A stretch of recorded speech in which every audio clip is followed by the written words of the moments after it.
अस्सलामु अलैकुम वरहमतुल्लाहि वबरकातुहू। इन्नल हम्दुलिल्लाह नहमदुहु व नस्तईनुहु व नस्तगफिरुहु व नऊज़ु बिल्लाहि मिन शुरूरि अनफुसिना व मिन सय्यिआति अमालिना। मन यहदिहिल्लाहु फला मुदिल्ल लहु व मन युद्लिल फला हादिय लहु। व अशहदु अल्ला इलाहा इल्लल्लाहु वहदहु ला शरीका लहु व अशहदु अन्ना मुहम्मदन अब्दुहु व रसूलुहु सल्लल्लाहु तआला अलैहि व अला आलिहि व सहबिहि व सल्लम तस्लीमन कसीरा। या अय्युहल्लज़ीना आमनुत्तक़ुल्लाह हक़्क़ तुक़ातिहि व ला तमूतुन्ना इल्ला व अंतुम मुस्लिमून। या अय्युहन्नासुत्तक़ू रब्बकुमुल्लज़ी ख़लक़कुम मिन नफ़्सिन वाहिदा व ख़लक़ मिन्हा ज़ौजहा व बस्सा मिन्हुमा रिजालन कसीरन व निसाअ वत्तक़ुल्लाहल्लज़ी तसाअलूना बिही वल अर्हाम इन्नल्लाहा काना अलैकुम रक़ीबा। या अय्युहल्लज़ीना आमनुत्तक़ुल्लाह व क़ूलू क़ौलन सदीदा युस्लिह लकुम अअमालकुम व यग़फ़िर लकुम ज़ुनूबकुम व मन युतिइल्लाह व रसूलहु फ़क़द फ़ाज़ फ़ौज़न अज़ीमा। अम्मा बाद फ़इन्न खैरल हदीस किताबुल्लाह व खैरल हदी हदी मुहम्मदिन सल्लल्लाहु अलैहि वसल्लम व शर्रल उमूरि मुहदसातुहा व कुल्लु मुहदसतिन बिदअह व कुल्लु बिदअतिन दलाला व कुल्लु दलालतिन फिन्नार। अऊज़ु बिल्लाहि मिनश शैतानिर रजीम। यरफ़ाइल्लाहुल्लज़ीना आमनु मिनकुम वल्लज़ीना ऊतुल इल्मा दराजात। सम्मानित শ্রোতামণ্ডলী, আল্লাহ রাব্বুল আলামিনের প্রশংসা এবং প্রিয় নবী সাল্লাল্লাহু আলাইহি সাল্লামের উপর সালাত ও সালামের পর আজ ৩রা জিলকাদা ১৪৪৫ হিজরি মোতাবেক ১১ই মে ২০২৪ বাহরাইনের মারকাজুল ফুরকান ইসলামিক সেন্টারের হলে আমাদের এই গুরুত্বপূর্ণ আলোচনা, যা সাধারণ আলোচনা নয়, বরং এটি একটি দাওরা, যাকে কোর্স বলা হয়, ইলমি কোর্স বলা হয়েছে বিজ্ঞাপনে। যেই কোর্সে আমরা সাধারণ আলোচনা যেমন হয় সেই রকম আলোচনা করব না, যদিও আমরা দেশীয় সাধারণ ওয়াজ মাহফিলের আলোচনা আমরা করি না, আর সে আলোচনাতে তেমন বেশি ফল কিছু দেখা যায় না। আমাদের আলোচনা কোরআন সুন্নাহ ভিত্তিক সবসময় হয়ে থাকে, তবে আম আলোচনা, সাধারণ আলোচনা সাধারণভাবে হয়ে থাকে। আর এলমে আলোচনাগুলি, এলমে কিছু পয়েন্ট, সেই পয়েন্টগুলি পেশ করা হয়। সুতরাং একটু মনোযোগী হয়ে আজকে শোনার চেষ্টা করতে হবে। সম্মানিত ভাই এবং বোনদেরকে বলছি, যে পয়েন্টগুলি পেশ করব আমাদের বিষয়বস্তু সম্পর্কে, সেগুলি আপনারা বোঝার চেষ্টা করবেন এবং সে অনুযায়ী আমল করার চেষ্টা করবেন, আর সেদিকে মানুষকে আহ্বান করার চেষ্টা করবেন। এগুলি হচ্ছে সফল মানুষের কাজ। জানবে, মানবে, পালন করবে এবং অন্যকে জানাবে এবং ভালো পথের পথিক বানাবে। সূরা আসরে এই কথাগুলি বলা হয়েছে। মানুষ হচ্ছে সবাই ক্ষতিগ্রস্ত, তবে যারা জ্ঞানের ভিত্তিতে জানলো এবং বিশ্বাস করল, জানবে, মানবে, জানলেন কিন্তু মানলেন না, বিশ্বাস করলেন না, তো কোনো মূল্য নেই। আর ইল্লাল্লাযীনা আমানু, এই কথাই বলা হয়েছে। বিশ্বাস করার আগে জানতে হবে কি বিশ্বাস করবেন। তাহলে ইলম, এক নম্বরে হচ্ছে জ্ঞান অর্জন করা। এই জন্য কোরআনে কারিমের প্রথম আয়াতই হচ্ছে পড়ো আর জানো আর কলম ব্যবহার করো। প্রথম যে 5টি আয়াত রয়েছে, গভীরভাবে চিন্তা করে দেখবেন যে সুবহানাল্লাহ, ইকরা কয়েকবার করে, আর তারপরে আল্লামা, তালিমের কথা, তারপরে বিল কালাম, কলমের কথা, আল্লামাল ইনসান আল্লামা মা লাম ইয়ালাম। তাহলে ইসলামের সবচেয়ে বেশি গুরুত্বপূর্ণ বিষয় হচ্ছে জ্ঞান চর্চা করা।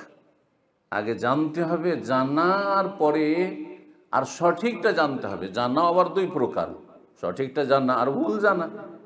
সঠিক তথ্য আর ভুল তথ্য। সঠিক যদি জানা থাকে তো বিশ্বাসও সঠিক, সহি শুদ্ধ হবে, আকীদা সহি হবে, ধর্মীয় বিশ্বাস আপনার সহি হবে, যেটা জান্নাত পর্যন্ত নিয়ে যাবে, আল্লাহর সন্তুষ্টি পর্যন্ত নিয়ে যাবে। আর যদি জানাই ভুল হয় তাহলে মানা বিশ্বাসও ভুল হবে। যারা বিভ্রান্ত যারা বেদাতি আকীদায় বিশ্বাসী তারা জানছে ইসলাম, কিন্তু ভুল ইসলাম জানছে, সঠিক ইসলাম সম্পর্কে কিছুই জানে না। না আল্লাহ সম্পর্কে, না রসুল সম্পর্কে, না দিন পালন সম্পর্কে, দিন শেখার ক্ষেত্রে দিন শেখার পদ্ধতি কি, ভুল বোঝানো হচ্ছে, ভুল জানানো হচ্ছে সমস্ত ক্ষেত্রে। এমনকি মাসলা মাসাইলের ক্ষেত্রে, ফতোয়ার ক্ষেত্রেও তার শরঈ পদ্ধতি কি সেটা নিতে হবে কোত্থেকে, উৎস কোথায়, কোরআন সুন্নাহ ওয়াহি। কিন্তু তাদের ফতোয়াগুলি পড়ে দেখবেন যে তাদের উৎস হচ্ছে ফতোয়ার কিতাব, মানুষের কথা, আকওয়ালুর রিজাল, অমুক ফাকি এ বলেছেন, অমুক এ বলেছেন, ব্যাস। তাহলে সব কিছু ভুল, আসলে পদ্ধতি ভুল, আর এই সম্পর্কে যে জ্ঞান চর্চা তা ভুল, যার ফলে আকীদায় ভুল, মাসলা মাসাইলে ভুল, সব কিছুতে ভুল আর ভুল, বিভ্রান্তি। আজকের বিষয়বস্তুর দিকে ইঙ্গিত করতে গিয়ে এই কথাগুলি বললাম। বিষয়বস্তু আশা করি আপনারা দেখেছেন বিজ্ঞাপনে বা শুনেছেন, তা হচ্ছে আদর্শ মানব তৈরির ক্ষেত্রে, আদর্শ মানব গঠনে জ্ঞান অর্জনের ভূমিকা। আদর্শ মানুষ গঠন করা, মানুষ তো আদম সন্তান সবাই, কিন্তু আদর্শ মানুষ অল্প সংখ্যক লোক রয়েছে, অল্প সংখ্যক, অধিকাংশই বিভ্রান্ত, আদর্শ মানুষ নয়। তাদেরকে যদি আদর্শ মনে করেন তো ইহকাল পরকাল সব ধ্বংস হয়ে যাবে। ওয়াকসারহুম লা ইয়াকিলুন ওয়াকসারহুম গাফিলুন ওয়াকসারহুম লিল হাক্কি কারিহুন। এইভাবে অধিকাংশ, মেজরিটি বিভ্রান্ত, নির্বোধ, লা ইয়াফকাহুন লা ইয়াশকুরুন, অকৃতজ্ঞ, অমানুষ। জি, ওয়া কালিলুম মিন ইবাদিয়াশ শাকুর। আর অল্প সংখ্যক হচ্ছে কৃতজ্ঞ। তাহলে বিষয়বস্তুতে যখন আদর্শ মানুষ কথাটি এসছে, তাহলে আদর্শ মানুষ কে প্রথমে জানতে, আদর্শ মানুষ যে গঠন করব, তো আদর্শ মানুষের মাপকাঠি বা বুঝতে হবে যে আদর্শ মানুষকে। কারণ আপনি যদি বুঝে থাকেন যার কাছে বেশি পয়সা আছে সেই আদর্শ মানুষ, যে অল্প বয়সে অনেক কিছু অর্জন করতে পেরেছে পার্থিব বিষয়ের, সে পয়সাই হোক আর সে খ্যাতি হোক আর সে নেতৃত্ব ক্ষমতায় হোক, তাকে আদর্শ মনে করে বসে আছেন, তাহলে আপনার জানা বা আপনার যে ধ্যান ধারণা সেটাই হচ্ছে বিভ্রান্ত। আপনি ভুল বুঝে আছেন, আদর্শ মানুষ না।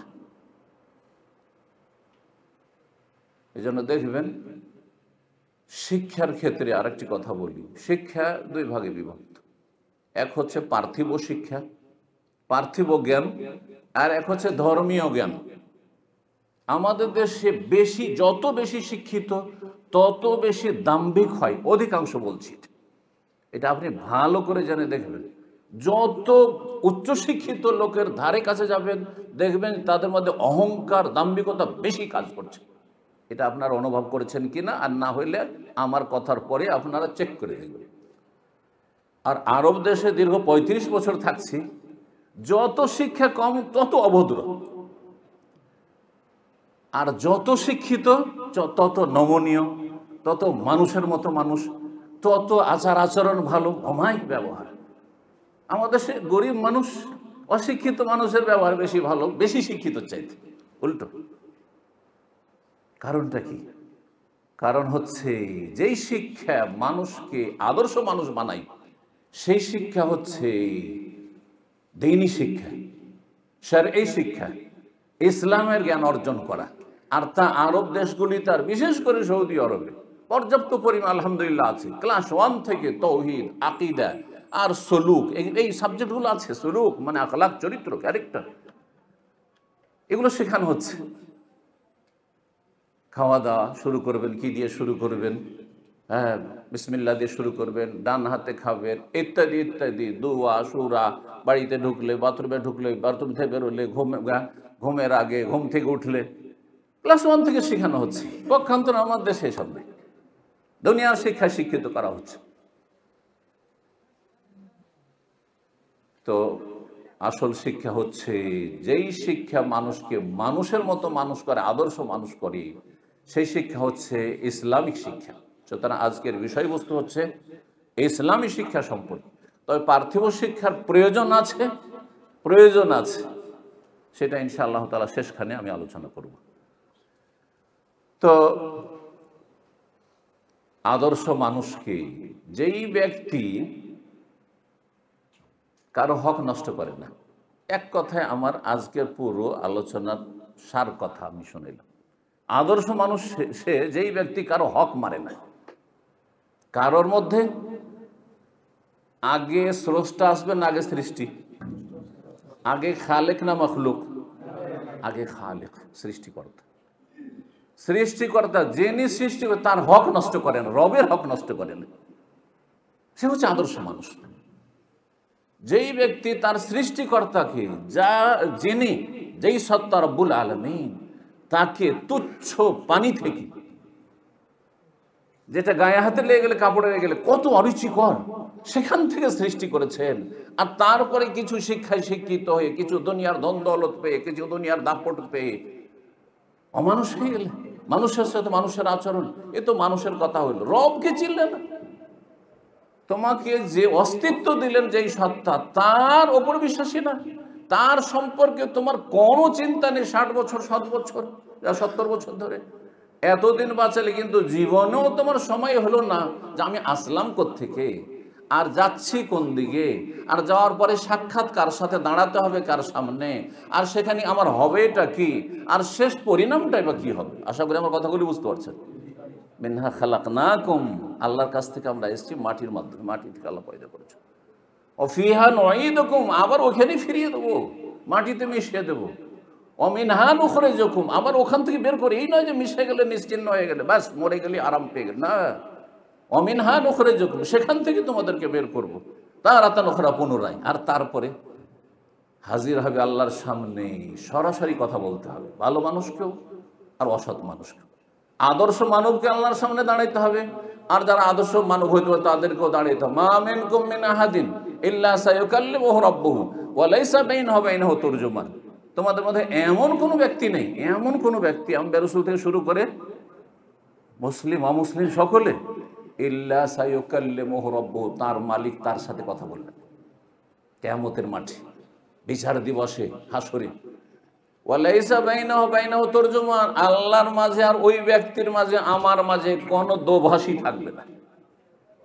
দুনিয়াতে ভাষা না বোঝা দোভাষী লাগে।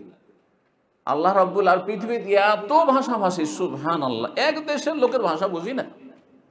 আপনারা অনেকে, একটা ছোট্ট দেশ, তারপরেও অনেকে সিলেটের ভাষা বুঝেন না, অনেকে চিটাগাং কক্সবাজারের ভাষা বুঝেন না। আর ভারতের কথা তো বলতে হবে না। হ্যাঁ, দক্ষিণ ভারতের একটি শব্দও আমরা বুঝি না। হ্যাঁ, এমনকি পূর্ব ভারতেরও ভাষা বুঝি না, পশ্চিম ভারতের ভাষা বুঝি না। তাহলে যে এলাকায় থাকে ওই এলাকার ভাষা বুঝি। রব্বুল আলামিন সারা পৃথিবীর মানুষ, আদম থেকে শুরু করে কিয়ামত পর্যন্ত, সকলের সাথে সরাসরি কথা বলবেন বিনা দোভাষীতে। এবং সেখানে শেষ পরিণাম জান্নাত না হয় জাহান্নাম। ডান দিকে দেখবে লায়রা ইল্লান নার, ভালো মানুষ যদি হয় তাহলে তো জান্নাতের আশাবাদী হবে, না হইলে ডানে বামে অসৎ মানুষ, যে আদর্শ মানুষ হতে পারবে না, সে জাহান্নামের আগুন ছাড়া আর কিছুই দেখবে না। আল্লাহু আকবার। সুতরাং আদর্শ মানুষ অর্জন, যে কথাটি বললাম, যেই ব্যক্তি মালিককে চেনে, মালিকের হক আগে আদায় করে, তারপরে মালিক যাদের সাথে ভালো আচরণ করতে বলেছে তাদের সাথে ভালো আচরণ করে। আর মালিক শুধু মুসলিমদের সাথে ভালো আচরণ করতে বলেছেন, শুধু মানুষের সাথে ভালো আচরণ করতে বলেছেন? হ্যাঁ, মানুষ প্রতিটি সৃষ্টির সাথে, একটা গাছপালার সাথে, একটা পোকামাকড়ের সাথে, একটা প্রাণীর সাথে ভালো আচরণ করতে বলেছেন। সহিহ মুসলিমের হাদিস, ইন্নাল্লাহ কাতাবাল ইহসান আলা কুল্লি শাই। আল্লাহু আকবার। আল্লাহ এহসান, সদাচরণ প্রত্যেক বস্তুর ক্ষেত্রে আল্লাহ লিখে দিয়েছেন, মানে বিধিবদ্ধ ফরজ করে দিয়েছেন। কুতিবা আলাইকুমুস সিয়াম দিয়ে রোজা ফরজ করেছেন, সিয়াম। আর এখানে কাতাবাল এহসান, আল্লাহ এহসান ফরজ করেছেন প্রতিটি বস্তুর ক্ষেত্রে। আরে একটা গাছ, এই জন্য কখনো গাছ কাটা গোনা, হ্যাঁ, ছায়া দিচ্ছিল, ভালো কাজে আসছিল, আর গাছটা কেটে নষ্ট করে দিলেন। আর কখনো গাছ কাটা হচ্ছে নাকি? গাছ রোপণ করার নেকি। নবী সাল্লাল্লাহু আলাইহি ওয়াসাল্লাম, কিয়ামত হয়ে গেছে, পশ্চিম থেকে সূর্য উঠে গেছে, কিন্তু এখনো তোমার দম আছে, এখনো তোমার আত্মা আছে, তুমি একটা গাছ যদি রোপণ করতে পারো করো। নবী সাল্লাল্লাহু আলাইহি ওয়াসাল্লাম হাদিস রয়েছে। এ হচ্ছে দ্বীনে ইসলাম। অথচ জানছেন যে আর লাভ নেই, এই তো কিছু মুহূর্ত, তারপর শেষ। সুবহানাল্লাহ, এই হচ্ছে দ্বীনে ইসলাম। দ্বীনে ইসলামের সৌন্দর্য। আদর্শ মানুষ এইভাবে তৈরি হতে হবে। রব্বুল আলামিন যেন আমাদের আদর্শ মানুষ হিসাবে কবুল করেন। আদর্শ মানুষ গঠনে জ্ঞান অর্জনের ভূমিকা। তো জ্ঞান অর্জন বলতে বললাম যে দিনের জ্ঞান যদি না থাকে, দুনিয়ার জ্ঞান নেই, দুনিয়ার সবচেয়ে বড় যদি পণ্ডিত হয়ে যান, তবুও আদর্শ মানুষ হতে পারবেন না। কারণ আপনি যা কিছু করবেন আপনি কুপ্রবৃত্তির অনুসারে আপনার মনের কামনা বাসনা পূরণ করবেন। কিন্তু একজন মানুষের যখন ইসলামের জ্ঞান আছে, তখন তার একটা লাগাম লাগানো আছে। এক কদম বাড়াতে পারবে না বিনা আদেশ নিষেধে। আল্লাহ এটা জায়েজ করেছেন, এই কদমটা উঠানো, আমি কি সামনে বাড়তে পারবো? তাহলে বাড়বে। না, আল্লাহ নিষেধ করেছেন, থামো, অবশ্যই থামতে হবে, এখানে যাওয়া যাবে না। এখানে দিনের কথা আলোচনা হচ্ছে, সুতরাং যেতে পারবে, কদম বাড়াইতে পারবে। মসজিদে সালাত আদায় করে যেতে হবে, এই ভালো কাজগুলিতে যেতে হবে, মানুষের উপকারের জন্য যেতে হবে। কিন্তু কাউকে খুন করার জন্য, ব্যভিচার করার জন্য, মদপানের জন্য, আর নোংরামির জন্য, আর বিভিন্ন পাপের জন্য এক কদম বাড়ানো যাবে না। ওলা তাকরা বুঝতে না, কাছে যেও না। সুবহানাল্লাহ। জি, এ হচ্ছে দ্বীন ইসলাম। তো যেই ব্যক্তির দিনের জ্ঞান থাকবে, সে জানে যে কোনখানে আমি কদমটা উঠাইতে পারবো, সামনে বাড়তে পারবো, কোনখানে আমাকে একেবারে থেমে যেতে হবে, পিছপা হইতে হবে। হঠাৎ করে ঢুকেছেন, দেখছেন যে এখানে গান বাজনা চলছে, এখানে মদের আসর চলছে, তাড়াতাড়ি সেখান থেকে পালায়ন করতে হবে। ফালা তাকুদ বাদা যিকরা মাল কওমিজ জালিমিন। এটা দুনিয়ার জ্ঞানে শিখাবে। যেখানে তাস খেলছে সুতরাং বসা যাবে না, এখানে জুয়া খেলছে সেজন্য বসা যাবে না, এখানে আরাম কাজ হচ্ছে, এখানে এরা খুনি, হ্যাঁ এরা সন্ত্রাসী, খুন করছে, এরা নাশকতামূলক কাজ করছে, সুতরাং এদের সাথে কোনো সম্পর্ক রাখা যাবে না, এরা জঙ্গি, সুতরাং এদের সাথে কোনো সম্পর্ক রাখা যাবে না। এটা কি দুনিয়ার শিক্ষা শিখাবে? এটা ইসলাম শিখাবে। আদর্শ শিক্ষা সেই শিক্ষা, যেই শিক্ষায় কারো হক, যেই শিক্ষা বলে যে কারো হক নষ্ট করা যাবে না, রবের হক নষ্ট করা যাবে না, রবের যত সৃষ্টি আছে কারো হক নষ্ট করা যাবে না। আমার আসল এই বিষয়বস্তু থেকে মোটামুটি সাধারণ মানুষের জন্য এতটুকু বক্তব্য যথেষ্ট। রব্বুল আলামিন দিনের জ্ঞান চর্চার অনেক ফজিলত, অনেক মহত্ব, গুণাগুণ বর্ণনা করেছেন, নবী সাল্লাল্লাহু আলাইহি সাল্লাম বর্ণনা করেছেন। আমরা কেন জ্ঞান অর্জন করব? আদর্শ মানুষ গঠনে এলমের, জ্ঞান চর্চার বিকল্প কিছু নেই। এলম হাসিলের, জ্ঞান চর্চার বিকল্প কিছু নেই। যে আপনি জ্ঞান অর্জন করবেন না, আল্লাহর দ্বীন সম্পর্কে ওহীর জ্ঞান চর্চা করবেন না, জানবেন না, আর আপনি একটা আদর্শ মানুষ হয়ে যাবেন, এটা অসম্ভব। এই জন্য রব্বুল আলামিন বলছে, ইন্নামা ইয়াখশাল্লাহ মিন ইবাদিহিল উলামা। আল্লাহর বান্দাদের মধ্যে যারা জ্ঞানী, তারাই সত্যিকার অর্থে আল্লাহকে ভয় করে। আল্লাহর ভয় লাগাম লাগানো আছে, না এখানে যাওয়া যাবে না, এই কথাটা বলা যাবে না, এটা মিথ্যা কথা, এই কথা চর্চা করা যাবে না, এটা গীবত, এই কথাটি বলা যাবে না, কারণ এটা চুগলখড়ি হয়ে যাচ্ছে, জি, ইত্যাদি ইত্যাদি, এটা ধোঁকাবাজি হয়ে যাচ্ছে। বলা যাবে না যে এটা হচ্ছে আপনার তৈরি, ধরেন চায়নার, আর আপনি বলবেন যে জাপান, এটা বলা যাবে না, স্টিকার লাগানো যাবে না। এটা কোথা থেকে শিখবেন আপনি? এটা পয়সাওয়ালাদের কাছ থেকে শিখতে পারবেন, এটা হিরো, যারা দুনিয়ার হিরো তাদের কাছ থেকে শিখতে পারবেন, দুনিয়ার বিজনেস পড়ে শিখতে পারবেন, দুনিয়ার আর কোনো সাবজেক্ট, সায়েন্স টেকনোলজি পড়ে শিখতে পারবেন, আপনি মেডিকেল সায়েন্স পড়ে শিখতে পারবেন। এই একমাত্র ওহীর জ্ঞান অর্জন করে, চর্চা করে আদর্শ মানুষ হয়ে শিখতে পারবেন। কোনটা কথা বলা যাবে, কোনটা বলা যাবে না, কোনটা করা যাবে, কোনটা করা যাবে না, কোন সময় উঠতে হবে, কোন সময় বসতে হবে, হ্যাঁ কখন ঘুমাইতে হবে, কখন ঘুমানো যাবে না। চিন্তা করুন, ফজরের সময় ঘুমিয়ে থাকছেন, হারাম ঘুমান আপনার, এটা শিখবেন কোত্থেকে? জি, আপনার ওপর আল্লাহর ক্রোধ নাযিল হচ্ছে যখন আপনি ফরজ আদায় করার সময় ঘুমিয়ে থাকছেন। আর যেই সময় যা ঘুমাতে হবে সেই সময় যদি না ঘুমান, সারা রাত ধরে আপনি ইন্টারনেট আর সোশ্যাল মিডিয়া নিয়ে জায়েজ নাজায়েজ আর সব কিছুই আপনি বিচরণ করছেন, তা আল্লাহ সন্তুষ্ট হচ্ছে। কখনো জেগে থাকে আল্লাহ অসন্তুষ্ট, কখনো ঘুমালে আল্লাহ অসন্তুষ্ট। এটা জানবেন কোত্থেকে? যখন জানবেন তখন আদর্শ মানুষ হবেন। জি, আল্লাহ যেন বুঝার তৌফিক দান করেন। সত্যিকার অর্থে জ্ঞানীরা, ওলামা মানে আমাদের দেশের আবার হুজুরেরা ভুল তর্জমা করে, হ্যাঁ, আর বলে যে আলেম মানে মাদ্রাসা পড়া হইলে সত্যিকার ভয় করে। মাদ্রাসা পড়াও বেঈমান মেলা আছে, মাদ্রাসা পড়া মেলা আদম ব্যাপারী আছে, মাদ্রাসা পড়া মেলা হারাম হারাম খাচ্ছে, হারাম ব্যবসা করছে। তো মাদ্রাসা পড়া বোঝানো হয়নি। ওলামা মানে আলেমের বাবা হচ্ছেন জ্ঞানী, জ্ঞান চর্চা যারা করে, সে জ্ঞান চর্চা সহি জায়গা থেকে, হ্যাঁ, বিশুদ্ধ উৎস থেকে, যে উৎস খাঁটি উৎস, যেখানে গেলে সঠিক জ্ঞান পাবেন, সেখান থেকে জ্ঞান চর্চা। মাদ্রাসায় পড়লেন কিন্তু বিদাতি মাদ্রাসায় ভ্রান্ত ইসলাম শেখানো হচ্ছে, তাহলে কিসের আল্লাহর ভয় আপনার? হ্যাঁ, যে কোনো অপরাধ করে ফেলবেন আপনি। হ্যাঁ, তো ওলামা মানে জ্ঞানী, জ্ঞান অর্জন করতে হবে। আল্লাহ সূরা জুমারে আল্লাহ বলছেন, এটি ছিল সূরা ফাতির আয়াত। সূরা জুমারে আল্লাহ বলছেন, কুল হাল ইয়াস্তাবিল্লাযিনা ইয়ালামুনা আল্লাযিনা ওয়াল্লাযিনা লা ইয়ালামুন, যারা জ্ঞানী আর জ্ঞানী নয় সমান হতে পারে না? কখনো সমান না। আলো আর অন্ধকার যেমন সমান না, রাত দিন সমান না, হ্যাঁ, ছায়া রৌদ্র সমান না, এইভাবে আল্লাহ বুঝিয়েছেন কোরআনে কেন। ঠিক তেমনি জ্ঞানী আর যে জ্ঞানী নয় সমান নয়। নবী সাল্লাল্লাহু আলাইহি ওয়াসাল্লাম বলছেন, মা ইউরিদিল্লাহু বিহি খায়রান ইউফাক্কিহু ফিদ্দিন, আল্লাহ যাকে ভালো চান, যার কল্যাণ চান, তাকে দ্বীনের জ্ঞান প্রদান করে, দ্বীনের ফিকহ, দ্বীনের জ্ঞান দান করে। যারা দ্বীনের পথে চলে তারা জান্নাতের পথে চলে, যারা দ্বীন চর্চার ক্ষেত্রে মানে জ্ঞান অর্জনের পথে চলে তারা জান্নাতের পথে। মান সালাকা তারিকান ইয়ালতামিসু ফিহি ইলমান সাহারাল্লাহু লাহু তারিকান ইলাল জান্নাহ, জান্নাতের পথে চলছে। আপনি জ্ঞান অর্জন করছেন, এখানে এসেছেন, এটা জান্নাতের রাস্তা। যে কোনো জায়গায় আপনি যেই জ্ঞান চর্চা আদর্শ মানুষ তৈরি করে, সেই জ্ঞান যদি অর্জন করেন, তাহলে আপনি জান্নাতের কাছাকাছি হচ্ছেন, জান্নাতের রাস্তায় এগিয়ে যাচ্ছেন।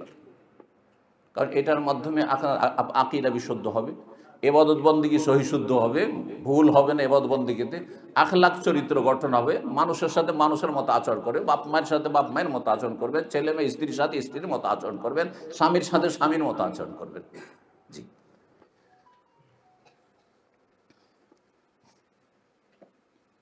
সাহাবী আবু দারদা রাদিয়াল্লাহু তাআলা আনহুর একটি উক্তি রয়েছে, তিনি বলছেন, কোন আলেমান, তুমি হয় জ্ঞানী হও, জ্ঞান চর্চা করে জ্ঞানী হয়ে যাও, আর মুতাআল্লিমান, যদি তুমি জ্ঞানী না হইতে পারো এরকম, তো মুতাআল্লিমান তুমি একজন স্টুডেন্ট হও, ছাত্র হও, শিখতে থাকো, শিখতে থাকো। আর মুহিব্বান, যদি সেটারও সময় না পান, কর্মব্যস্ততা এত যে দ্বীনের জ্ঞান অর্জনের ছাত্র হওয়ার সময় সুযোগ হয় না, শুধু ওই ফরজটা আদায় করেছেন, কিন্তু যে সুন্নত মুস্তাহাব জ্ঞানের একটা স্তর আছে সেটা করতে পারছেন। আও মুহিব্বান, তাহলে যারা জ্ঞান চর্চা করে, শিখে এবং শিখায়, তাদেরকে ভালোবাসুন, আপনি তাদেরকে ভালোবাসুন, তাদেরকে ঘৃণা করবেন না, তাদেরকে তুচ্ছ নজরে দেখবেন, এদের কাজ কাম নাই, হ্যাঁ, এরা এই করেছে, হ্যাঁ, মোল্লার দৌড় মসজিদ, এগুলো হচ্ছে ইসলামের শত্রুদের কথা, এগুলো হচ্ছে নাস্তিকদের ও বেদিনদের কথা। জি, তো আও মুহিব্বান, ভালোবাসুন তাদেরকে। আও মুস্তামিআন, মাঝে মাঝে শুনুন, সেটা আপনি সরাসরি শুনেন, আর না হলে আজকাল সোশ্যাল মিডিয়াতে আপনি শুয়ে শুয়ে ঘুমের আগে কিছুক্ষণ জেগে থাকছেন, শুয়ে শুয়ে একটু শরীরটা রেস্টও করছে আর শুনছেন, আপনি শুনতে থাকেন, আপনি কর্মক্ষেত্রে কাজ করছেন শুনছেন, মহিলারা কিচেনে কাজ করছেন আর শুনছেন। বহু মহিলা পৃথিবীতে আছে আলহামদুলিল্লাহ, আজকাল সহি ইলমের চর্চার ক্ষেত্রে মহিলারা এত এগিয়ে আছে যে বহু জায়গাতে আমার কাছে খবর আসে যে ও সারাদিন শুনতে থাকে, যখন কাজ করে কিচেনে দিনই আলোচনা চালিয়ে দিয়েছে, ডেইলি শুনতে আছে, ওতে অনেক জ্ঞান হাসিল করে নিয়েছে, আলাদা করে সময় বের করতে হয় না। কমপক্ষে শোনুন, ওলা তাকুনিল খামাসা, 5 নম্বরে যাবেন না, 4টার একটা হন, ফাতাহলিক, না হলে সর্বনাশ হয়ে যাবে, ধ্বংস হয়ে যাবে।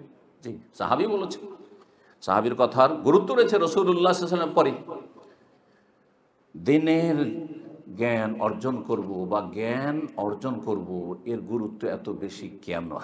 এই জন্য যে জ্ঞান চর্চার মাধ্যমে প্রথম যে পয়েন্টটি, প্রথম কাজ হবে, সেটা আপনি হাসিল করবেন। প্রথমে বলেছি যে আপনি আপনার রবকে চিনতে পারবেন, মারিফাতুর রব।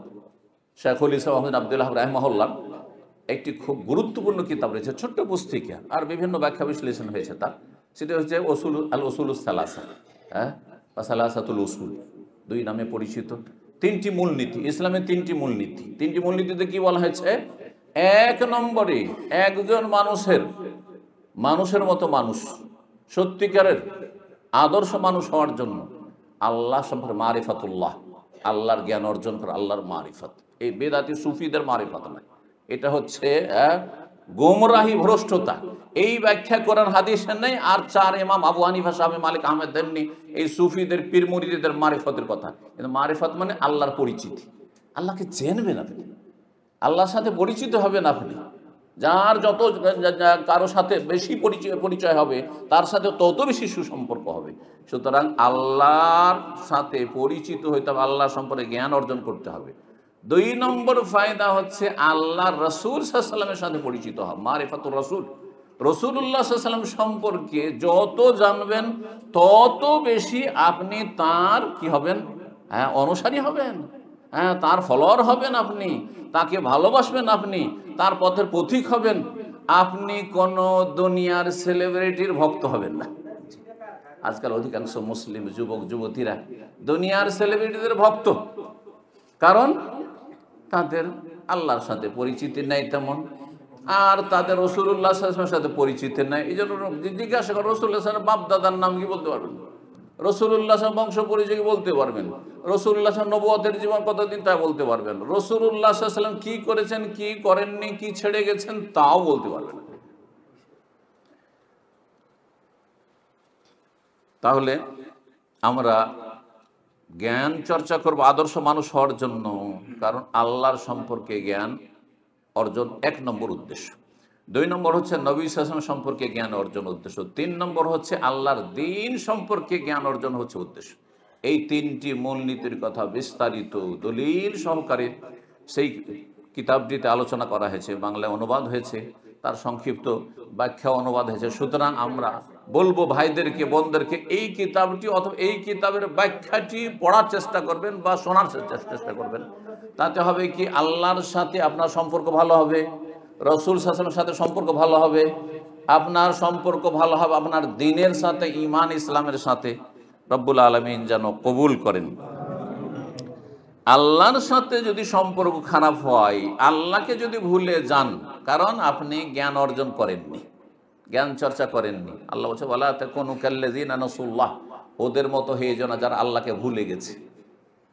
কাফেররা আল্লাহকে ভুলে গেছে, আপনারা জন্মসূত্রে মুসলিম তাও আল্লাহকে ভুলে গেছে। আল্লাহর কথা আপনার দেমাগেই থাকে না। 5 ওয়াক্ত চলে গেল, দিন কয়েকদিন যাওয়ার পর সপ্তাহ চলে গেল, মাস চলে গেল, বছর চলে গেল, ওই রমজানে একটু কিছু ধর্মকর্ম করলাম, ব্যাস হয়ে গেল। যদি এইরকম ভুলে যাও যে 11 মাস আল্লাহকে ভুলে থাকলে, তাহলে আল্লাহ কি করবেন? ফাআনসাহুম আনফুসাহুম, আল্লাহও ভুলিয়ে দেবেন তোমাদের। আল্লাহ ভুলে যাবেন, আল্লাহ উপেক্ষা করে। ভুলে যাও মানে আল্লাহ তো ভুলেন না। ওমা কানা রাব্বুকা নাসিয়া, কোরআনরা বলছেন। কিন্তু আল্লাহর ভুলে যাওয়া মানে উপেক্ষা করা, জানার পরে কারো গুরুত্ব না দেওয়া আর কারো খোঁজ খবর না নেওয়া, এটা হচ্ছে উপেক্ষা করা। এই জন্য এখানে তাফসীর হচ্ছে আল্লাহ উপেক্ষা করবে। জি, ওয়াকাযালিকাল ইয়াউমা তুনসা, তুমি ভুলেছিলে দুনিয়াতে, আজকে তোমাকে ভুলে যাওয়া হয়েছে, মানে তোমাকে উপেক্ষা কর, তুমি উপেক্ষিত আজকে হাসরের মাঠে। নবী সাল্লাল্লাহু আলাইহি সাল্লাম সম্পর্কে জ্ঞান অর্জন সম্পর্কে কোরআনে কারীমে আল্লাহ বলছে ওয়ারাল্লাযিনা উতুল ইলমাল্লাযী উনজিলা ইলাইকা মির রাব্বিকা হুয়াল হক, যাদেরকে জ্ঞান প্রদান করা হয়েছে, জ্ঞান চর্চা যারা করেছে, তারাই শুধু এটা মনে করে যে আল্লাযী উনজিলা ইলাইক, যেটা তোমার উপর নাজিল করা হয়েছে কোরআনে কারীম, সেটা হচ্ছে হুয়াল হক, সেটা হচ্ছে সত্য।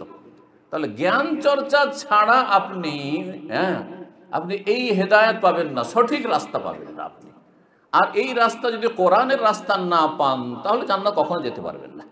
জি, কোরআন হচ্ছে হাবলুল্লাহ, আল্লাহর রশি। এই রশিকে যদি মজবুত করে ধরেন, তাহলে আল্লাহর সান্নিধ্য লাভ করবেন। দুনিয়াতে আল্লাহর সান্নিধ্য লাভ করলেন যখন, তখন এই রাস্তা সিরাতে মুস্তাকিম আপনাকে জান্নাতে পৌঁছে দেবে, এই সরল পথ।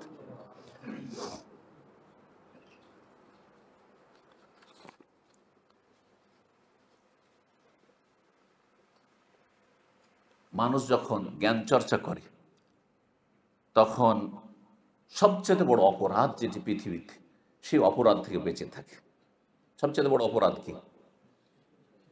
একজন মুসলিম হিসাব কি জানেন? সবচেয়ে বড় অপরাধ খুন করা, ব্যভিচার করা, মদ খাওয়া, চুরি করা, ডাকাতি করা, হ্যাঁ, কি করা? শিরক করা, আল্লাহর সাথে অংশীদারি স্থাপন করা। যে রব একাই সব কিছু আপনাকে দিলেন, সব কিছু সৃষ্টি করলেন একাই, হ্যাঁ, যিনি একাই রব, একাই মাবুদ, হ্যাঁ, ওয়ালিল্লাহিল আসমা, তারই একমাত্র সুন্দর সুন্দর নাম রয়েছে। তিনি আলা কুল্লি শাইইন কাদির, সবকিছুর ক্ষমতাবান। আর তার সাথে শরীক করে দিলেন যে আল্লাহ তার ক্ষমতাগুলি ভাগ বন্টন করে গোস কুতুবকে দিয়ে দিয়েছে। এটাই হচ্ছে সুফিইজম, এটাই হচ্ছে পীর মুরিদির ব্যবসা। যার ফলে পীর মুরিদিতে বিশ্বাসী হয়ে কখনো জান্নাতের কাছাকাছি হওয়া যাবে না, বরং যত এই এই এই পথের পথিক হবেন তত বেশি জান্নাত থেকে দূরে হয়ে যাবেন আর জাহান্নামের কাছাকাছি চলে যাবেন। আল্লাহ যেন আমাদেরকে সঠিক বুঝ দান করেন। সবচেয়ে বড় অপরাধ হচ্ছে শিরক। কোরআনে আল্লাহ বলছেন লোকমান হাকিমের ভাষায়, তার ছেলেকে যেসব ওসিয়ত উপদেশগুলি দিয়েছিলেন আল্লাহর হকের ক্ষেত্রে, মানুষের হকের ক্ষেত্রে, বাপ মায়ের হকের ক্ষেত্রে, এক নম্বর ওসিয়ত ছিল ইয়া বুনাইয়া, হে বৎস, লা তুশরিক বিল্লাহ, আল্লাহর সাথে শরীক স্থাপন করিও না, কারণ ইন্না শিরকা লাযুলমুন আযীম, শিরক হচ্ছে মহাপাপ, সবচেয়ে বড় পাপ, জুলমে আজিম। অন্য কোনো অপরাধ সম্পর্কে আল্লাহ বলেনি জুলমুন আজিম। জি, আল্লাহর হক যে নষ্ট করে সে মানুষের হকের কি পরোয়া করবে? আল্লাহরই হক নষ্ট করে দেয়। যে আল্লাহ যদি 1-2 মিনিটের জন্য শ্বাস বন্ধ করে দেয়, করোনার যুগে দেখে নিয়েছেন অধিকাংশ করোনার রোগী যারা মারা গেছে, শ্বাসকষ্টে মারা গেছে, হ্যাঁ, মারা গেছে না? জি, যতটা প্রয়োজন ততটা পাচ্ছেন না, যার ফলে শেষ। সেই রব্বুল আলামিনের যে হক আদায় করলাম, তো মানুষকে মানুষ কি করে মনে করবে? বাপ মাকে কি করে বাপ মায়ের মতো মনে করবে? স্ত্রীকে কি করে স্ত্রী মনে করবে যে আমার জীবন সঙ্গিনী? স্বামীকে স্বামী বলে কি করে হক আদায় করবে? জি, সুতরাং সবচাইতে বড় অপরাধ হচ্ছে শিরক। যেই ব্যক্তি রবের সাথে শিরক করতে পারে সে ব্যভিচার করতে পারে না। হ্যাঁ, স্ত্রীর সাথে শরিক করলো, স্বামীর সাথে শরিক করলো, সে রবের সাথে শরিক করে দিতে পারছে। সুতরাং সে, তার ক্ষেত্রে আপনি কখনো নিরাপদ না, কখনো নিরাপদ না। বেতন নিচ্ছে আপনার, হ্যাঁ, কোম্পানিতে, আর কাজ করছে অন্য জায়গায়, ধোঁকাবাজি করছে। এটা সেই ব্যক্তি করতে পারে যেই ব্যক্তি আল্লাহ রাব্বুল আলামিনের যথাযোগ্য মর্যাদা দেয় না। ওমা কাদারুল্লাহ হাক্কা কাদরিহি, আল্লাহ যথাযোগ্য তার আল্লাহর মর্যাদা দেয় না। কারণ আল্লাহ সব কিছু দেখছেন, আল্লাহ সব কিছু জানছেন, সব কিছুর হিসাব নেবেন, আর আল্লাহর সামনে দাঁড়াইতে হবে। এগুলির পরেও সে এইরকম ধোঁকাবাজি করছে, এইরকম অন্যায় কাজগুলি করছে। তো ইলমের মাধ্যমে মানুষ শিরক মুক্ত, সবচেয়ে বড় অপরাধ থেকে মুক্তি লাভ করতে পারে। এর দলিল কি শোনেন, সূরা আলে ইমরান আয়াত নম্বর 18-তে আল্লাহ বলছেন শাহেদ আল্লাহ, প্রথম সাক্ষী আল্লাহ, নিজেই সাক্ষী দিচ্ছেন, স্বয়ং সাক্ষী দিচ্ছেন, আন্নাহু লা ইলাহা ইল্লাহু, তিনি ছাড়া কোনো সত্য মাবুদ নেই। আর কে সাক্ষী দিচ্ছেন? 2 নম্বরে ওয়াল মালাইকাতু, সমস্ত ফেরেশতা সাক্ষী দিচ্ছেন, মালায়েকা সাক্ষী দিচ্ছেন। আর কে সাক্ষী দিচ্ছেন? ওয়া উলুল ইলমি কায়িমান বিল কিসত, যারা জ্ঞানী তারা ন্যায়ের ওপর প্রতিষ্ঠিত হয়ে সাক্ষী দিচ্ছে। তাহলে জ্ঞানী সত্যিকার অর্থে যারা, তারা যারা জ্ঞান অর্জন করে ন্যায় নীতি অবলম্বন করেছে। এখন কেউ জ্ঞান অর্জন করলো, ইসলামিক সেন্টারে কিছু শিখলো, কেউ ইসলামিক বই পুস্তক পড়লো, কেউ মাদ্রাসা পড়লো আর বড় উচ্চ ডিগ্রি নিল, মদিনা ইউনিভার্সিটি পড়লো আর বড় বড় ইউনিভার্সিটিতে পড়াশোনা করলো আর ডক্টর নিল, কিন্তু তারপরে কায়েমাম বিল কিসত, ন্যায় নীতি অবলম্বন করলো না, সে অন্যায় কাজ করলো, আল্লাহর হকের ক্ষেত্রে, মানুষের ক্ষেত্রে বেআমল হয়ে গেল, তাহলে সে সবচেয়ে নিকৃষ্ট। জানার পরে যেই ব্যক্তি আমল করেন না, সে যে জানে না, যার ফলে ভুল করছে, তার চাইতে বেশি অভিশপ্ত। এই জন্য সূরা ফাতিহাত আল্লাহ রাব্বুল আলামিন গায়রিল মাগদুবে আলাইহিম ওয়ালাদ-দাল্লিন, মাগদুব কারা জানেন? মাগদুব ওরা যারা জানে তারপরও আমল করলো না, কর্ম করলো না। আর এই গুণটি ইহুদিদের ছিল, যথেষ্ট ধর্ম সম্পর্কে জ্ঞান ছিল, তাওরাতের জ্ঞান ছিল, হ্যাঁ, কিন্তু তারা বলছে না না না না, মুহাম্মদ আমাদের বংশে, ইসহাক বংশে, ইয়াকুব বংশে কেন আসলো না, ইসমাইল বংশে মানবো না। কুফারান হাসাদান, আল্লাহ পাক বলছে, জানার পরে যে মানলো না। আর দল্লিন, যে জানার চেষ্টা করলো না, অজ্ঞ মূর্খ, সেই জন্য মানলো না, জানতে পারলে মানতো, কিন্তু অজ্ঞতার কারণে অজ্ঞ থেকে গেল, আর মানল সেও অপরাধী, কিন্তু যে জানার পরে মানে না তার চাইতে কম অপরাধী। আর সেই যুগে খ্রিস্টানরা ছিল, খ্রিস্টানদের কথা বলা হয়েছে যে তারা জ্ঞান তুলনামূলক ইহুদিদের চাইতে ধর্ম সম্পর্কে কম জ্ঞান রাখতো, জানতো না, আর তারপরে মানতো না। দল্লিল বলা হয়েছে, পথভ্রষ্ট, রাস্তাহারা। তো আল্লাহ রাব্বুল আলামিনের ওয়াহদানিয়াত, একত্বের সাক্ষী স্বয়ং আল্লাহ এক নম্বরে দিচ্ছেন, ফেরেশতারা দিচ্ছেন, আর কারা দেয়? যার জ্ঞান আছে, যার তৌহিদের জ্ঞান আছে, যার সুন্নতের জ্ঞান আছে, যে শিরক, বড় শিরক ছোট শিরক কি জানে, আর বড় কুফরি ছোট কুফরি জানে, বড় মুনাফিকি ছোট মুনাফিকি জানে, ইসলামিক আকীদা, মৌলিক যে ইসলামের ফাউন্ডেশন সেগুলি সম্পর্কে জ্ঞান চর্চা করে। সুতরাং তৌহিদ তারা জীবনে প্রতিষ্ঠা করে, যেহেতু তৌহিদ সম্পর্কে জ্ঞান রয়েছে। 4 নম্বর যে বিষয়টি বলবো, যে জ্ঞান চর্চা করলে মানুষ চরিত্রবান হতে পারে।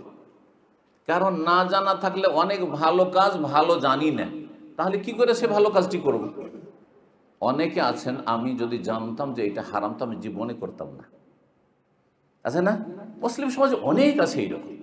যেমন বাংলাদেশের প্রেক্ষাপটে বলি, আমাদের দেশে অসংখ্য লোক, সুবহানাল্লাহ, মানে তারা 2-4-10 লাখ নয়, লক্ষ লক্ষ লোক এই আপনার বন্ধকের জমি রেখে ফসল খায়। বন্ধকের জমি রেখে কি খায়? ফসল খায়। কারণ তাদেরকে কেউ কানাকে হাইকোর্ট দেখিয়ে দিয়েছে, বাঙ্গাল বুঝিয়ে দিয়েছে। কি করেছে? যে তুই খাজনা দিলে তুই খাজনাটা দিবি, আর তাহলে তোর যে 25-50 মন, 10 মন, 20 মন ধান আসলে সব হালাল হয়ে গেল। আউযুবিল্লাহ। টাকা পুরোটা যা ধার দিয়েছেন ফিরিয়ে নিলেন, আর আপনি 2 বছর 4 বছর টাকা দিতে পারলো না, সে পেমেন্ট করতে পারলো, সেই জন্য আপনি ফসল খেতে থাকলেন। এটার নাম সুদ নয়? এতটুকু জ্ঞান অর্জন করলে জীবনও সে সুদ খেত না, কারণ সে আল্লাহকে ভয় করে। সুদ খাই না, কিন্তু মনে করছে এইটা সুদ নয়। তাহলে অজ্ঞতার কারণে চরিত্রহীন সে মানুষের রক্ত চুষছে। সুদ খাওয়া মানে কি? চরিত্রবান সুদ খায়? চরিত্রবান মানুষ অফিসার সে ঘুষ খায়? কখনো হইতে পারে না। যে চরিত্রবান হবে, ভালো মানুষ হবে, ভালো চরিত্রের মানুষ হবে, সে কখনো সুদ খাবে না, কখনো ঘুষ খাবে না। এটা সুদ নয়, বকশিস। আমি কাজটা করে দিলাম, আরে সরকার তোমাকে বেতন দিচ্ছে, কোম্পানি তোমাকে বেতন দিচ্ছে, এই কাজে তোমাকে লাগানো আছে, এত টাকা স্যালারি তোমার নিযুক্ত আছে, তোমার একটা পয়সা নেওয়ার অধিকার নেই, একটু বেনিফিট নেওয়ার অধিকার নেই। পয়সা তো দূরের কথা, কোনো একটি স্বার্থ হাসিল করার কোনো অধিকার নেই, যে স্বার্থটি আগে পেতে না। আর আজকে কাজটা করে দিচ্ছ, চলো তোমার গাড়িটা ফ্রি, তোমার এইটা আমার জন্য ফ্রি, এটাও সুদ। চিন্তা করুন তো। তাহলে অজ্ঞতার কারণে মানুষ চরিত্রহীন হয়ে যাচ্ছে। চরিত্র গঠন করতে হলে তাহলে জ্ঞান চর্চা করতে। আর চরিত্রহীন ব্যক্তি কখনো আদর্শ মানুষ হতে পারে না, কখনো আদর্শ মানুষ বলবেন না। সাধারণ মানুষকে যদি জিজ্ঞাসা করা হয় যে একজন বদ চরিত্র লোক, যে স্ত্রীর সাথে দুর্ব্যবহার করছে, স্বামীর সাথে এক মহিলা দুর্ব্যবহার করছে, ছেলে মেয়েদের সাথে ব্যবহার করছে, বাপ মায়ের সাথে খারাপ আচরণ করছে, সে কি আদর্শ মানুষ? আরে অবশ্যই বলবেন এই কথা। তাহলে আদর্শ মানুষ তৈরি করতে হলে কি করতে হবে? জ্ঞান চর্চা করতে হবে। রব্বুল আলামিন ইরশাদ করে সূরা আলে ইমরান আয়াত 164-তে, লাকাদ মান্নাল্লাহু আলাল মুমিনিন, আল্লাহ মুমিনদের বড় ইহসান, অনুগ্রহ করেছেন। কি? ইজ বাআসা ফীহিম রাসূলাম মিন আনফুসিহিম, তাদের মধ্য থেকে একজনকে বাছাই করে নবী রসুল বানিয়েছেন আরবদের মধ্য থেকে, আর মুআক্কাই সবচেয়ে শ্রেষ্ঠ বংশ থেকে, কোরাইশ বংশ থেকে, যাতে এই কথা না বলতে পারে যে ওরা তো ছোট বংশ, এই কথা বলারও যেন সুযোগ না। তার জাতীয়তা খুব বেশি ছিল ওদের মধ্যে, এই কথা বলারও সুযোগ না। সবচেয়ে শ্রেষ্ঠ বংশ, শ্রেষ্ঠ বংশের মধ্যে সবচেয়ে শ্রেষ্ঠ গোত্র বানু হাশিম, বানু আব্দে মুনাফ, সেইখান থেকে আল্লাহ চয়ন করেছেন। মিন আনফুসিহিম, বোঝা গেল যে নবী মানুষ ছিলেন, তাই না? আর মানুষ কিসের তৈরি? নূরের তৈরি। কিছু কিছু মানুষ আছে নূরের তৈরি না। তাহলে যে বাংলাদেশের বেদাতি আকীদা, ইন্ডিয়া পাকিস্তানের, যে নবী নূরের তৈরি, কোরআনে বিশ্বাসী হবেন না মোল্লাদের গুমরাহি বিশ্বাস করবেন? আপনি বলুন তো দেখি। মিন আনফুসিহিম, ওদের মধ্যে থেকে একটা, যার বাপ ছিল আব্দুল্লাহ, মা ছিল আমেনা, ছেলে মেয়েও ছিল, ছেলে মেয়েও আছে, বাপ মা আছে, তারপর মাঝখানে একটা নূর চলে আসলো, নাকি? যে মাটির তৈরি না। কত গুমরাহি, চিন্তা করুন তো দেখি। এই গুমরাহির আকীদা নিয়ে আপনি জান্নাত পাবেন? তাহলে এখানে গুমরাহি। আসল বিষয়ে আসি, চরিত্র গঠন। চরিত্র গঠন তখনই হবে যখন জ্ঞান চর্চা করবেন আপনি। কি বলছেন? নবীর কাজ কি ছিল? ডিউটি ইয়াতলু আলাইহিম আয়াতিহি, মানুষকে আল্লাহর আয়াত পড়ে পড়ে তিনি শোনাইতেন। ওয়ায়ুযাক্কিহিম, তাদের আত্মার পরিশুদ্ধি করতেন, তাদের তাজকিয়ে নফস করতেন, ভালো মানুষ বানাইতেন, নাপাককে পাক করতেন, খারাপকে ভালো করতেন। জি, ওয়ায়ুযাক্কিহিম ওয়া ইউআল্লিমুহুমুল কিতাবা ওয়াল হিকমা, এবং তাদেরকে কিতাবের আর হিকমার জ্ঞান প্রদান করতেন। তাফসীরকাররা বলেছেন যেখানে কিতাবের পাশাপাশি কোরআনে কারিমে হিকমা উল্লেখ হয়েছে, সেখানে আল কিতাব মানে আল কোরআন, আর হিকমা মানে সুন্নাহ, হিকমা মানে হাদিস। তাহলে কোরআন এবং হাদিসের জ্ঞান শিখাবার জন্য রাসূলুল্লাহ সাল্লাল্লাহু আলাইহি ওয়াসাল্লাম প্রেরিত হয়েছিলেন। ওয়া ইন কানু মিন ক্বাবলু লাফি দালালিম মুবিন, আর বাস্তবতা হচ্ছে যে তার পূর্বে আরব জাতি সুস্পষ্ট ভ্রষ্টতায় ছিল, গোমরাহিতে ছিল। এমন গোমরাহিতে ছিল যে এমন কোনো পাপ ছিল না যেই পাপ এই সমাজে ছিল না। লড়াই যুদ্ধ করাকে বীরত্ব বাহাদুরি মনে করা হইত।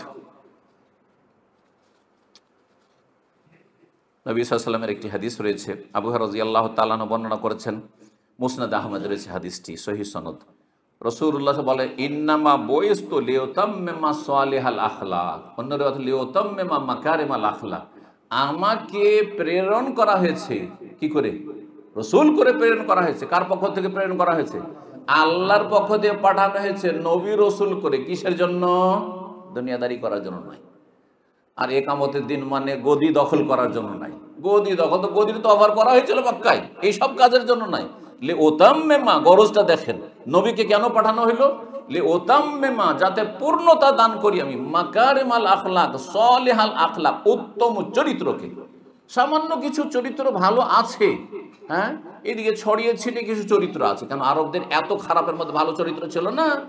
তারা মেহমান নওয়াজিতে, হ্যাঁ, আতিথ্যতা যেটাকে বলা হয় সেটাতে, হ্যাঁ, আমাদের দেশের মানুষ পরিচিত আত্মীয়, রক্তের সম্পর্ক, শ্বশুর সম্পর্ক, অমুক সম্পর্ক অথবা ঘনিষ্ঠ বন্ধু নাহলে এক দানা খেতে দেবে না। এটা আমাদের দেশের মানুষের কথা বলছি। অপরিচিত মানুষ একটা গ্রামে এসেছে, আর ওর জন্য খাবার নিয়ে হাজির, ওর জন্য একটা খাসি জবাই করে দেবে। আর ওরা কি করতো? অপরিচিত মানুষ, কোনো পরিচয় নাই, এসেছে, গোটা উঁট জবাই করে দিয়েছে। এসব ঘটনা যারা পড়বে তাদের, আরবদের পজিটিভ দিকগুলো, ভালো দিকগুলো তারা জানতে পারবে। এগুলো একটা উঁট একজন মানুষের জন্য, ভাবা যায়? হ্যাঁ, আমাদের দেশে একটা ডিম দিয়ে বিদায়, আর অপরিচিত হলে হয়তো সবজি ভাত দিয়ে বিদায়। যদি দুটো ভাতও দেন মসজিদে, যে একটা অপরিচিত লোক এসেছে, ও তো সবজি ভাত দিয়ে বিদায়, গোস্ত থাকলেও হয়তো দিবেন না অনেকে। আর আরবরা গোটা গোটা উঁট জবাই করে দিত। জি, লিউতাম্মিমা মাকারিমাল আখলাক, নবী সাল্লাল্লাহু আলাইহি সাল্লাম মানুষের উত্তম চরিত্রে পূর্ণতা দেওয়ার জন্য, পরিপূর্ণ একজন মানুষ যাতে চরিত্রবান হতে পারে, আদর্শ মানুষ হতে পারে। এই যে চরিত্রবান মানে আদর্শ মানুষ, আদর্শ মানুষ বানাবার জন্য রাসূলুল্লাহ সাল্লাল্লাহু আলাইহি সাল্লামকে আল্লাহ পাঠিয়েছিলেন। 5 নম্বর পয়েন্ট যেটি বলবো সেটা হচ্ছে, জ্ঞান অর্জন করলে সমস্ত ফিতনা থেকে বেঁচে থাকতে পারবেন। আজকাল বহু ফিতনা রয়েছে, বহুমুখী ফিতনা। মোবাইল ফিতনা নয়? মোবাইলের কারণে আপনার ছেলে মেয়ে খারাপ হয়ে যাচ্ছে, মোবাইলের কারণে আপনার ছেলে কার সাথে সম্পর্ক, সুবহানাল্লাহ, কোথায় বাংলাদেশের ছেলে, কোথাও অস্ট্রেলিয়ার এক মেয়ে উঠে চলে এসছে, কোথায় আমি কানাডার মেয়ে উঠে চলে এসছে। দেখছেন না কিসে? এই ফিতনা, নারী ফিতনা, পয়সার ফিতনা। এগুলো তো আগেও ছিল, বনি ইসরাইল দুযুগের নারী ফিতনা ছিল, তাই না? কিন্তু কিছু কিছু নতুন ফিতনা, যেমন মুসলিম সমাজে যে ফিতনা আজকাল, বিধর্মিতার, বেদিনীর ফিতনা, নাস্তিকতার ফিতনা, সেকুলারিজমের ফিতনা। মুসলিম ছেলে মাশাআল্লাহ, বাপ মা দাড়িতে হাত লাগায় না, সবসময় টুপি আর মসজিদে পড়ে থাকছে, জিকির আজকারের শেষ নাই, ফরজ নফলে শেষ নাই। কিন্তু ছেলে মেয়ে সব কলেজ ইউনিভার্সিটি পড়ে সব সেকুলার তৈরি হয়েছে। বলছে ধর্ম আমার বাপের ব্যাপার, ধর্ম ব্যক্তিগত ব্যাপার, এখানে শুধু এখানে আপনার ধর্ম আপনি করেন, আমি ওইটা বুঝবো, আমাকে বলবেন না আপনি। একজন হেডমাস্টার সাহেব এইরকমই আপনার সেকুলার ছিল। আমার যৌবনকালের কথা বলছি, এক মাহফিলে গেছি, তোর বাবা এসে আলেম আলমাদের সামনে কান্না শুরু করেছে। তো আলেমরা বলছে, একটু আমার ছেলেকে বুঝান, ও আল্লাহ পরকালে সব বিশ্বাস করতে চায় না, মানতে চায় না, ধর্ম করতে চায়, এক ওয়াক্ত নামাজ পড়ে না, আর সে দায়িত্বশীল গ্রামের আর পরেশগার মানুষ সে, কিন্তু ছেলে হেডমাস্টার, না না কোনো ধর্মকর্ম করে না। ওর সাথে কথা বলতে গিয়ে সুবহানাল্লাহ, আমি তখন মদিনাও আসেনি, প্রথম যে উত্তরটি দিচ্ছে সেটা হচ্ছে যে ধর্ম তো ব্যক্তিগত বিষয়, ধর্ম তো ব্যক্তিগত বিষয়, অর্থাৎ ব্যক্তিগত বিষয়ে আপনারা কেন বলতে আসবেন আমাকে? আপনাদের ধর্ম লাকুম দিনুকুম করেন, আর আমি মুসলিমের সন্তান, আর এই মুসল্লির সন্তান, আমি নাস্তিক হইলাম, সেকুলার হইলাম। হ্যাঁ, বুঝতে পারছেন? আর এদের সংখ্যা সুবহানাল্লাহ, আপনারা বুঝছেন যে কলেজ ইউনিভার্সিটি পড়ে শতকরা কয়জন ধার্মিক নামাজি আল্লাহ পরকাল সম্পর্কে চিন্তাশীল? আপনি শতকরা 2-3জন পাবেন না, বাকি সবগুলি সেকুলার মাইন্ডেড, আর না হলে একেবারে নাস্তিক। নাস্তিক না হয় নাস্তিকতার পথে। এই যে সবচেয়ে বড় একটি ফিতনা, বড় ফিতনা। আর একটি ফিতনা হচ্ছে ধর্ম চর্চা করতে গিয়ে কিসের ফিতনা? ধর্মের নামে অধর্মের ফিতনা, গুমরাহি। সেটা হচ্ছে জঙ্গিবাদের ফিতনা। একটু ধর্মকর্ম করতে লেগেছে, জানেন শিক্ষিত লোক, তারপরে আর শেখ মতিউর রহমান কি বুঝে? এরা সব কাপুরুষ, এরা সব আলেম ওলামা আজকাল সব ভোগ বিলাসী হয়ে গেছে। আমাদেরকে কি করতে হবে? জিহাদ করতে হবে আমাদেরকে। না ফাসাদ, এগুলো ফাসাদ। সরকারের নেতৃত্ব ছাড়া কোন রকমের জিহাদ চলবে না। আর যদি কেউ বিশ্বাস করে যে সরকার নেতৃত্ব ছাড়া জিহাদ আছে, হ্যাঁ, একমাত্র তার বাড়িতে যখন আক্রমণ করে দেবে, তার গ্রামে কেউ আক্রমণ করেছে, তাকে বাঁচাবার জন্য, তার ধন সম্পদ রক্ষা করার জন্য, তার ছেলে মেয়ে স্ত্রী ইজ্জত রক্ষা করার জন্য, তখন সরকারের অনুমতির প্রয়োজন হবে না। কিন্তু আপনি কোথায়, হ্যাঁ, বার্মার কথা, কোথায় ফিলিস্তিনের কথা বলছে, বাংলাদেশ থেকে আমি ফিলিস্তিন যাবো, যাবেন কি করে আপনি? এত সহজ, মুখে বললে হয়ে যাবে? এগুলো বলে মানুষকে আবেগী করিয়েন না, আর বোকা বানায়েন না। যেটা সম্ভব নয় সেটা কি করে করছেন? আর তারপরে গেলে আপনি ফিরে আসবেন? হ্যাঁ, পাখি মারার কথা, পাখি মারার গুলিতে যেমন পাখি পাখি পাখি মারতে দেরি লাগে না, ঠিকই তেমনি আপনাদেরকে শেষ করে দেওয়া হবে। ফায়দাটি কি করলেন আপনি? আপনার নিজের উপকার করলেন? হ্যাঁ, ইসলামের উপকার করলেন, জাতির উপকার করলেন, না দেশের উপকার করলেন? কার উপকার করলেন না আপনি?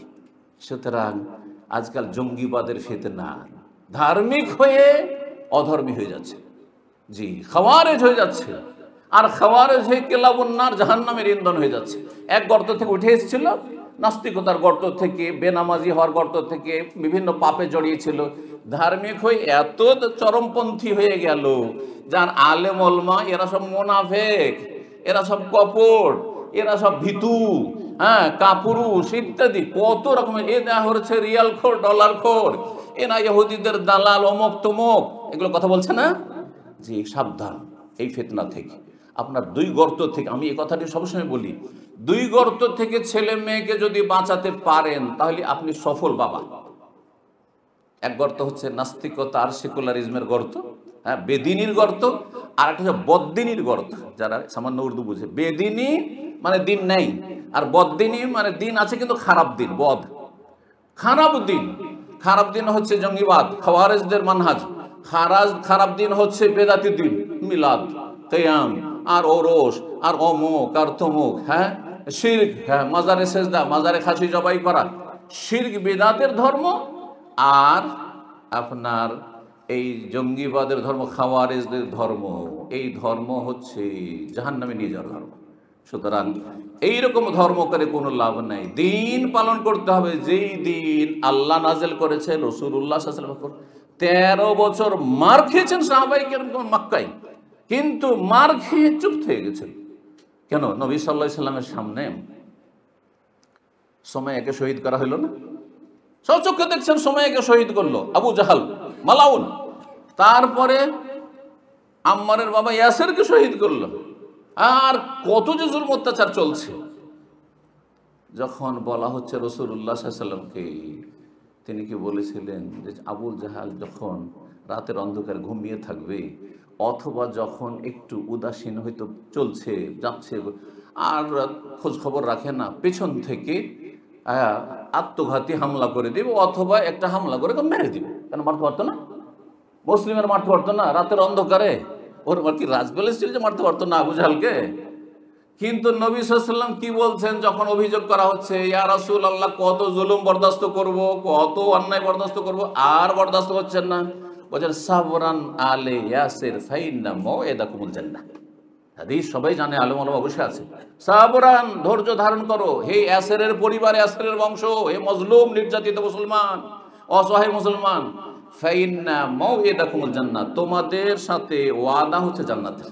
তোমাদের সাথে ওয়াদা হচ্ছে জান্নাতে দেখা হবে। সুবহানাল্লাহ, জান্নাতে দেখা হবে। তাহলে এই সমস্ত ফিতনা থেকে, যে দুটো ফিতনা বললাম, যদি বাঁচাইতে পারেন ছেলে মেয়েকে তাহলে সফল। নিজেকে বাঁচাইতে হবে, কু আনফুসাকুম ওয়া আহলিকুম নার। নিজেই যদি গোমরা হয়ে যান তাহলে ছেলে মেয়ে গোমরা হয়ে যাবে। নিজেই গোমরা হয়ে যান তো বহু লোক আপনার কারণে, বন্ধু মহল সব পথভ্রষ্ট হয়ে যাবেন। তাহলে ফিতনা থেকে বাঁচতে হইলে কি করতে হবে? জ্ঞান চর্চা করতে হবে। ফিতনা দুই রকম, শাহওয়াত কুপ্রবৃত্তির ফিতনা আর শুবহাত সংসারী ফিতনা। শুবহাতের ফিতনাগুলি বললাম, এই যে আপনার নাস্তিকতা, সেকুলারিজম এক গর্ত, আর এক গর্ত হচ্ছে জঙ্গিবাদের গর্ত অথবা শিরক বেদাতের গর্ত, মাজার পূজার গর্ত, আর আপনার এইসব মিলাদ কিয়াম আর এইসব ধর্মকর্ম আর মরার নামে চিল্লা বা কি বলছে এইসব চল্লিশা আর এই আপনার ভোজ মোজ, এই গর্ত, এই দুই গর্ত থেকে বাঁচতে হবে। এটি শুবহাত। আর শাহওয়াত হচ্ছে কুপ্রবৃত্তি, মনের কামনা বাসনা, বিভিন্ন পাপে জড়িয়ে যাওয়া। হ্যাঁ, যখন দেখছে যে আর তো গ্রামের লোক এখানে নেই, আর এখানে কি আমাকে চিনছেও না, এলাকার কোনো মানুষ নেই, তখন হ্যাঁ কোথাও কোনো মেয়ের সাথে হ্যাঁ একবারে ফ্রেন্ডশিপ হয়ে গেল, আর ওকে নিয়ে ঘুরে বেড়াচ্ছে, বাহারাইনে ঘুরে বেড়াচ্ছে কাউকে নিয়ে। ও আমাকে তো কেউ চেনেন না, কারণ আমার এলাকার লোক তো দেখেন না। এই যে শাহওয়াতের ফেতনা, কুপ্রবৃত্তির ফেতনা। শাহওয়াতের ফেতনা, যে সুযোগ পেয়েছে, ক্যাশে বসিয়েছে মালিক, সুতরাং এখান থেকে টাকা টান। কোম্পানি এমন কিছু কাজ দিয়েছে যেখানে লাখ লাখ টাকার কারবার নিয়ে উধাও হয়ে যায়। এগুলো হচ্ছে কুপ্রবৃত্তির ফিতনা, শাহওয়াতের ফিতনা। এইসব ফিতনা থেকে কখন বাঁচবেন? যখন জ্ঞান অর্জন করবেন। জ্ঞান অর্জন না করলে, যাদের জ্ঞান নেই পরকাল সম্পর্কে, যাদের জ্ঞান নেই আল্লাহর কুদরত সম্পর্কে, আল্লাহর এলম সম্পর্কে, আল্লাহর ক্ষমতা সম্পর্কে, আল্লাহর পাকড়াও সম্পর্কে, তারা যে কোনো কিছু অপরাধ করতে পারে। কিন্তু যার জ্ঞান আছে, না একটা পয়সা নেবেন, আল্লাহ দেখছেন, কেউ না দেখলেন। 6 নম্বর বিষয় সংক্ষেপে বলি, সময় যথেষ্ট হয়ে গেছে। তা হচ্ছে যে জ্ঞান অর্জন করলে অন্তরে এমন একটি নূর তৈরি হবে, যেই নূর, যেই জ্যোতি আপনাকে জান্নাতের পথে নিয়ে যাবে। কোরআনে ভাষায় সেটাকে নূর বলা হয়। নূর মানে আলো। এই যে লাইট, লাইট না থাকলে এখানে আমরা বসতেও পারতাম না, আলোচনা করতাম না, অন্ধকার, আপনাদেরকে আমি দেখতে পেতাম না, আর আপনারা আমাকে দেখতে পেতেন না। তো যদি মানব জীবনে এই নূর জ্যোতি না থাকে, তাহলে জান্নাতের রাস্তা দেখতেই পাচ্ছেন না, তো আর চলবেন কি? থেমে গেছে। এই নূর হাসিল হবে জ্ঞানের মাধ্যমে। রব্বুল আলামিন ইরশাদ করছেন, ইয়া আইয়ুহাল্লাযীনা আমানুত্তাকুল্লাহ ওয়া আমিনু বিরাসূলিহি, আল্লাহকে ভয় করো এবং সেই রাসূলের প্রতি ঈমান নিয়ে আসো। তার ইউতিকুম কিফলাইন মির রাহমাতিহি, দ্বিগুণ তোমাদেরকে আল্লাহ তার রহমত দেবেন। ওয়া ইয়াজআল লাকুম নূরান তামশুনা বিহি, তোমাদের জন্য একটি জ্যোতি আল্লাহ প্রদান করবেন, যেটা নিয়ে তুমি জান্নাতের পথে চলতে পারবে। সেই জ্যোতি নিয়ে, জ্ঞানের জ্যোতি। জ্ঞানকে তাহলে নূর বলা হয়েছে। আল ইলমু নূর, এই আয়াত থেকে না হচ্ছে আল ইলমু নূর। এই যে আমাদের প্রবাদ আছে আরবি ভাষাতে, ইলম হচ্ছে জ্যোতি, আর ওয়াল জাহলু যুলমা, আর অজ্ঞতা হচ্ছে অন্ধকার। অজ্ঞতা হচ্ছে অন্ধকার। ওয়া ইয়াজআল লাকুম নূরান তামশুনা বিহি ওয়া ইয়াগফির লাকুম, আল্লাহ গুনাহ মাফ করবেন। জি, সূরা হাদীদ আয়াত নম্বর 28। আল্লাহ আরো বলছেন, মক্কার লোকেরা অন্ধকারে ছিল, সেই অন্ধকারে আল্লাহ একটি জ্যোতি দিলেন। সেই জ্যোতি মানে নূরের পয়দা নয়, হ্যাঁ, হেদায়েতের জ্যোতি, কোরআনের জ্যোতি, ইসলামের জ্যোতি, নবী সাল্লাল্লাহু আলাইহি ওয়াসাল্লামের ওসিলাতে মাধ্যমে তাদের কাছে পৌঁছানো হইল। এইটাকে বোঝানো হয়েছে। এইখানে কানাকা হাইকোর্ট দেখে দেয় বেদাতি মোল্লারা, যে দেখো দেখো দেখো নবীকে নূর। এখানে নবীকেও বলা হয়নি, কি বলা হয়েছে? আওয়ামান কানা মাইতান। আচ্ছা, চেনো কি যারা মৃত ছিল? আচ্ছা বলেন তো, যদি এটা শাব্দিক অর্থ হয়, তো মক্কার লোকেরা সব মরা ছিল, মাইয়েত ছিল? বলেন তো, না জীবিত ছিল? যাদের মাঝে নবীকে পাঠিয়েছে তারা জীবিত ছিল না মৃত? জীবিত ছিল। আবু জাহাল, আবু লাহাব, যত উতবা, সাইবারা, বড় বড় কাফের নেতা আর তাদের অনুসারী সবাই জীবিতই ছিল। আওয়ামান কানা মাইতান, আচ্ছা যারা ছিল মৃত, আল্লাহ বলছেন মরা, ফাআহইয়ানাহু, তাদেরকে আমি জীবন। এমনকি আবু বকর, ওমর, ওসমান, আলী সব মৃত ছিল। আল্লাহ বলছেন সব মৃত ছিল, মাইয়াত ছিল। তারপরে ফাআহইয়ানাহু, তাদেরকে আমি হায়াত দিলাম, প্রাণ দিলাম। কোন প্রাণ? হ্যাঁ, মারা গেছিলেন তারপরে জীবন দিয়েছেন না, তারা কি ছিল? অন্ধকারে ছিল। তাদেরকে কি করলাম? আমি তাদেরকে হেদায়েতের নূর দিয়ে জীবন দান করলাম। এটা একটা জীবন, এটা হচ্ছে জীবনের মতো জীবন। তাহলে জ্ঞান যদি থাকে তাহলে জীবনের মতো জীবন, না হলে এই জীবনের কোনো মূল্য নেই। ওয়াজআলনা লাহু নূরান, এবং তাদের জন্য একটি নূর আমি তৈরি করে দিলাম। এই নূর মানে নবীও না, ওয়াজআলনা নূরান মানে ইসলামের নূর। ইসলামের নূর তাদেরকে লাইট দিয়ে দিলাম। ইয়ামশি বিহি ফিন্নাস, যেটা নিয়ে মানুষের মাঝে তারা চলাফেরা করছে। তো এখানে তো নবীকে নিয়ে চলাফেরা করছেন নাই। হ্যাঁ, আর যদি নবীকে বলা হয়, যেমন অন্য জায়গায় বলা হয়েছে কাদ জাআকুম মিনাল্লাহি নূরুন ওয়া কিতাবুম মুবিন, নূর এসেছে মানে জ্যোতি, যেমন ইসলামকে নূর বলা হয়েছে, ঈমানকে নূর বলা হয়েছে, কোরআনকে ওয়ানজালনা ইলাইকুম নূরাম মুবিনা, আমি সুস্পষ্ট নূর নাযিল করেছি, কোরআনকে নূর বলা হয়েছে। ওই রকমই নবী সাল্লাল্লাহু আলাইহি সাল্লামকে হেদায়েতের নূর বলা হয়েছে, যেমন কোরআন হেদায়েতের নূর। আল্লাহ যেন সঠিক বুঝদান করেন। কিন্তু নবী ইন্নামা আনা বাশারুম মিসলুকুম, মানুষ, যেটা আগে বললাম, আর সেদিকে আর এর বেশি যাচ্ছি না। 7 নম্বর পয়েন্ট, আমরা জ্ঞান অর্জন কেন করব, আর জ্ঞান চর্চার ভূমিকা মানব গঠনে, আদর্শ মানব গঠনে, সেটা হচ্ছে যখন জ্ঞান যত বেশি চর্চা করবেন তত বেশি আপনি উঁচু মর্যাদা হাসিল করবেন। ওপরে যদি উঠতে হয়, সম্মানিত হইতে হয়, তাহলে কি করতে হবে? জ্ঞান চর্চা করতে হবে। আমি বেশি দূরে যাব না, আমার কথাই বলি। আমি যদি ধরেন ওই মাদ্রাসার প্রাইমারি থেকে যেতাম, পড়াশোনা না করতাম, বা পড়লামই না ধরেন, বা স্কুল কলেজে পড়ে আমি ডাক্তার ইঞ্জিনিয়ার হইতাম, তাহলে কি আপনার আমার ধার ধারতেন, আমার কাছে আসতেন, এখানে বসে থাকতেন না? আমার ক্ষমতা হইতে আপনাদেরকে আমি কোনো দিনের কথা শোনাইতাম, আর আমার দ্বারা কোনো লোক হেদায়েত পেত? কখনো পেত না। তাহলে এই যে আল্লাহ রাব্বুল আলামিন উপরে উঠিয়ে, ইন্নাল্লাহ ইয়ারফাউ বিহাযাল কিতাবি আকওয়ামান, নবী সাল্লাল্লাহু আলাইহি ওয়াসাল্লাম বলছেন, সহিহ মুসলিমের হাদিস, আল্লাহ এই কোরআন দিয়ে বহু মানুষকে উপরে উঠিয়ে দেন, ওয়া ইয়াদাউ বিহি আখারিন, আর এই কোরআনের ওসিলাত, কোরআনের মাধ্যমে বহু লোককে আল্লাহ নিচে নামিয়ে দেন একেবারে। কিভাবে? কোরআনের প্রতি যারা ঈমান নিয়েছে, আবু বকর, ওমর, ওসমান রাদিয়াল্লাহু তাআলা আনহুম আজমাইন, তারা নবী সাল্লাল্লাহু আলাইহি ওয়াসাল্লামের পরে জান্নাতে প্রথম প্রবেশ করবেন। কত উঁচাতে উঠালেন আল্লাহ রাব্বুল আলামিন, তাই না?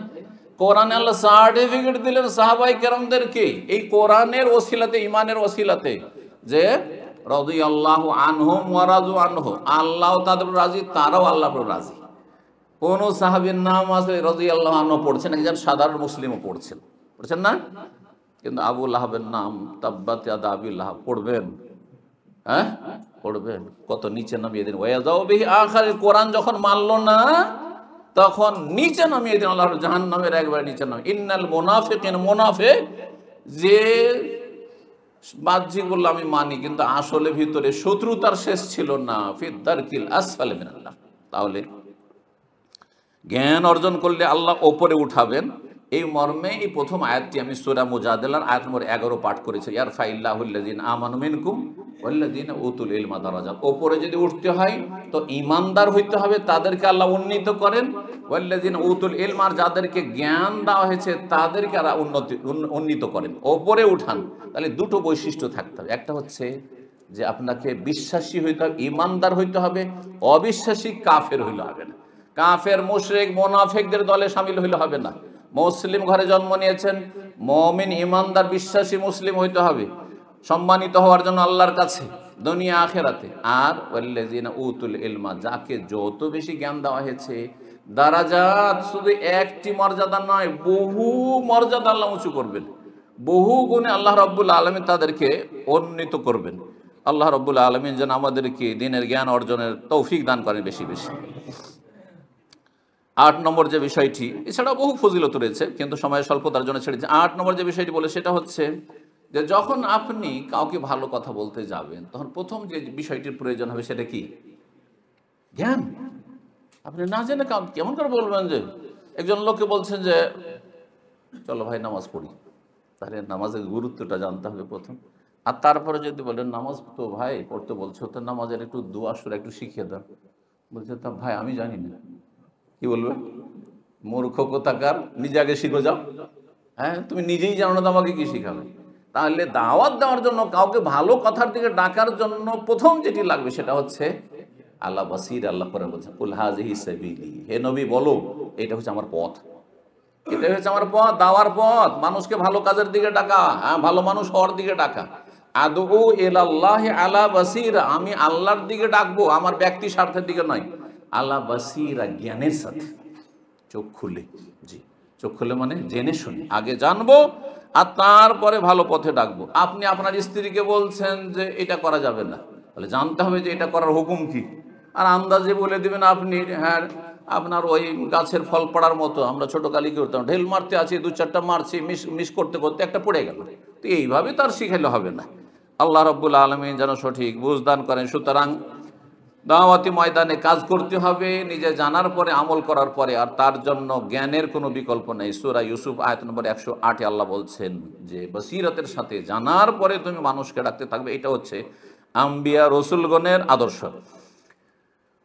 তো বলছিলাম এই মর্মে যে এই জ্ঞানের গুরুত্ব সম্পর্কে ইমাম আহমদ রাহমাহুল্লাহর একটি উক্তি বলি। তিনি বলছেন, ইন্না হাজাতান নাসি ইলা ফাওকা কুল্লি হাজা, মানুষের সবচেয়ে বেশি প্রয়োজন হচ্ছে পানির নয় আর খাবারের নয়, শ্বাস প্রশ্বাসেরও নয়, বরং সবচেয়ে বেশি প্রয়োজন হচ্ছে জ্ঞানের।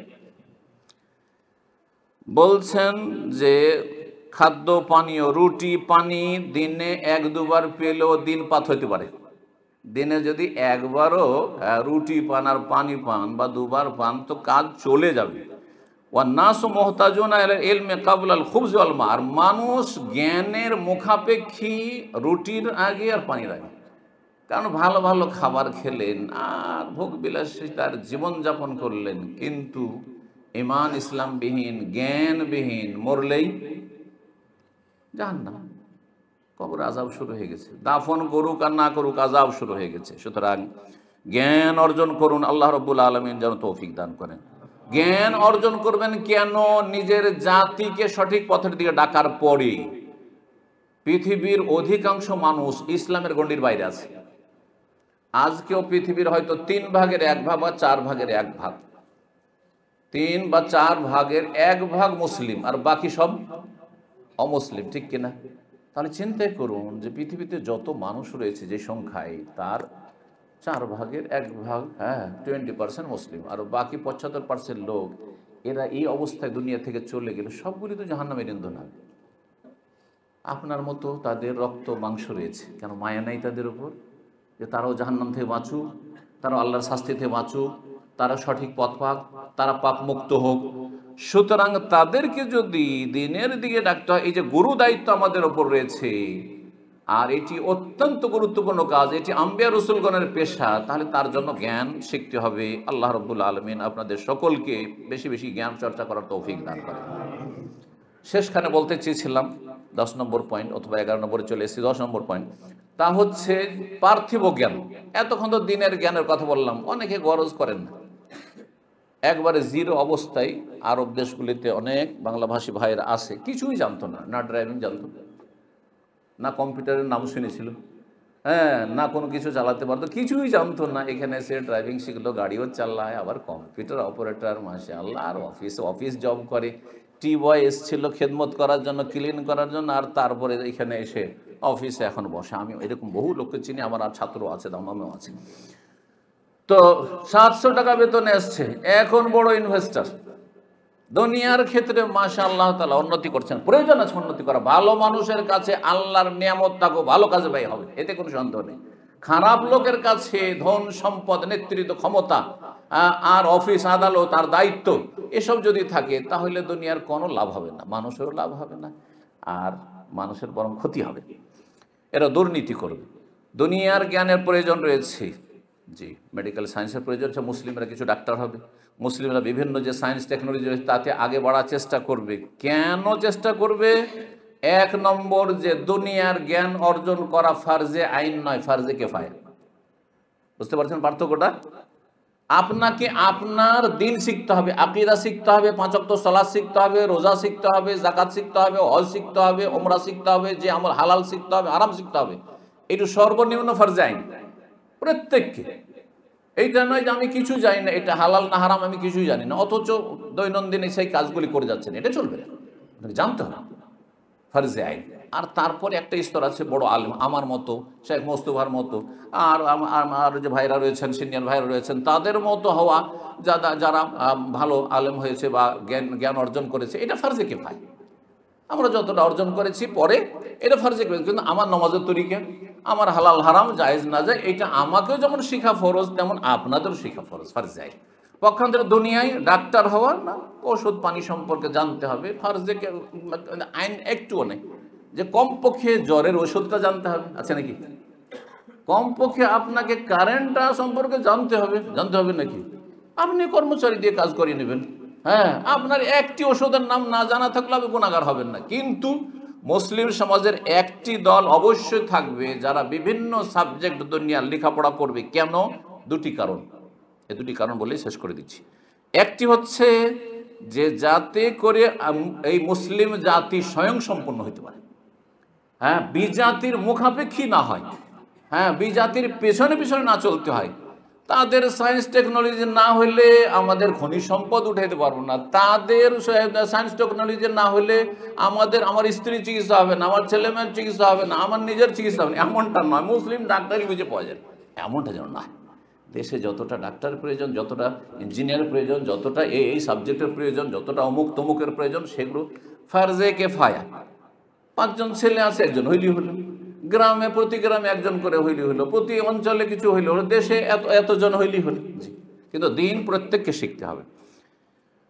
আর আরেকটি কারণ হচ্ছে কেন আমরা দুনিয়াবি শিক্ষা শিক্ষিত হব, দুনিয়া কেন শিখব? এই জন্য যাতে করে কাফেরদের ফিতনায় না পড়ে যায়। আজকাল অধিকাংশ মুসলিম কাফেরদের ফিতনায় পড়ে আছে। কাফেরদের ফিতনায় পড়ার অর্থটা কি? এটা হচ্ছে হীনমন্যতা, যে আমরা দুর্বল, তারা অনেক শক্তিশালী, তারা অনেক সিনিয়র, তারা অনেক ভদ্র। আজকাল দেখবেন অনেক মুসলিম আছে কিন্তু নামাজ রোজা করে, কিন্তু বলে পশ্চিমারা না, ওদের ব্যবহারটা অমায়িক ব্যবহার, হ্যাঁ, দেখা সাক্ষাৎ একটা হাসি দেয় লৌকিকতায়, ওতে মনে করে যে আমরা ওদের গোলামি করা ছাড়া আর ওদের পিছনে চলা ছাড়া আমাদের বেঁচে থাকার কোনো উপায় নেই। হীনমন্যতা, গোলামির জীবন।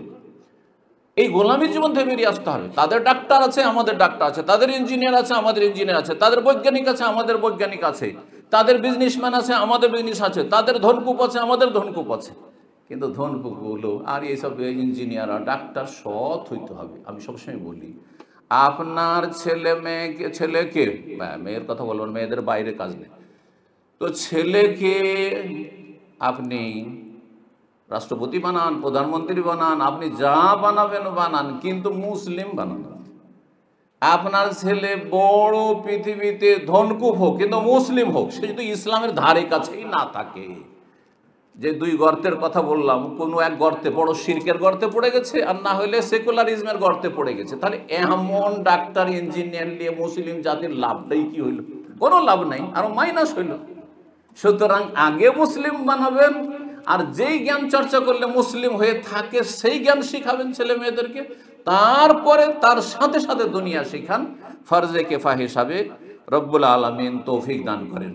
আর একটি কথা এখানে বলে নি যে আজকাল জ্ঞান চর্চা করা মানে কোন শিক্ষা লাভ করলে বেশি পয়সা আছে, এ ধ্যান ধারণা না?